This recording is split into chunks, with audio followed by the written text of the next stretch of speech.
Bring in our panel, Nan Hayworth. She serves on the board of directors of Women's Independent Forum. She's also a former congresswoman from New York. And Scott Bolden, he's the former D.C. Democratic Party chairman. Thank you both for talking about this. And, you know, this memo, much anticipated, really was revealing in how these, you know, this dossier essentially claimed things that were untruth. And because of the untruths, then he went ahead and had to undergo all this scrutiny about this Russia investigation when all the while those surveillance measures were taken, and they shouldn't have been. Nan, the president basically says that the memo vindicates him. What say you?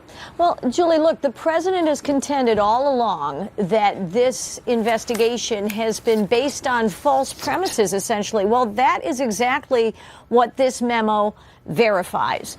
No matter what other elements may have been brought into the request for surveillance of the Trump campaign in the form of Carter Page, we know from testimony from top Department of Justice and FBI figures that this was the key piece of it.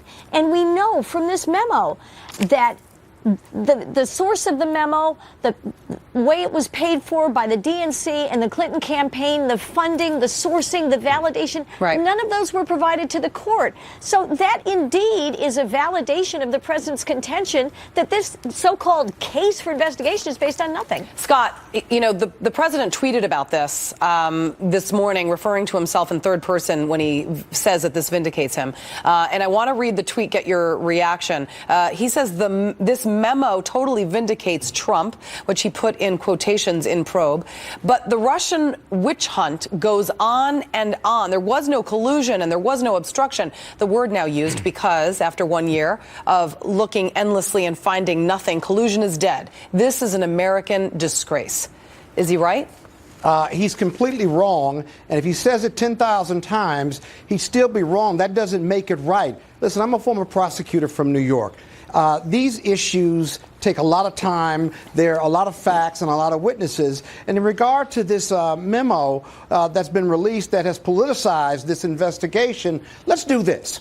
Let's take Carter Page out. Let's take the memo out. Let's take it all out. And but for taking it out, would you still have enough to investigate, enough to get a FISA warrant? And I would suggest to you that if you remember Mr. Brennan's testimony last year before the Senate Intelligence Committee, he said there were multiple sources of contacts, not collusion, contacts between the Trump campaign and Russia. So much because so they also that he thought had that raised they were these going to be getting dirt on Hillary Clinton, and that meeting apparently was the reason why it was held is for that.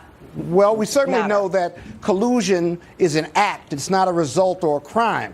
Obstruction of justice, even if you don't stop the investigation, the attempt to do so is a crime under the U.S. federal law. And so there's plenty to investigate with Mueller. The Republicans, by the way, are in control of all of this, and even they've said the investigation must continue. But the FISA warrants were signed off 4 more times or 3 more times by Republican-led DOJ individuals. I got to tell you, prosecution is a jigsaw puzzle, but if you take one piece and say it's politically tainted, that doesn't mean the whole investigation is tainted. Scott, what are the Republicans so afraid of? Where's the investigation on what is how Donald is Trump it? so afraid of? First of all, where is the investigation headed now? Because, I mean, the Mueller investigation, obviously, it's not going to go away. You know, a lot of Trump loyalists would say that it should be dismantled. But the bottom line is, who's investigating why the Trump dossier and Christopher Steele's knowledge, so to speak, led to a warrant which basically was wrongly obtained in order to investigate this surveillance? Where is the investigation Julie, behind that? I can tell you that because we got to let Nan talk, Scott. Hold on. I'm sorry. Nan, you called my worries. name. Forgive me. No, Scott. you're forgiven. But we're going to find out a lot more in coming weeks because separately, Michael Horowitz, the Inspector General, has been looking into the way the FBI conducted its business. And in fact, that's how we've got this kind of Rosetta Stone of the text between Peter Strzok and Lisa Page, because of course, he was also involved in this network, which was at the top of the FBI and the top of the DOJ under the Obama administration. And yes, some of those figures actually did continue through the Trump administration. Why? Exactly. Because the president actually does put his faith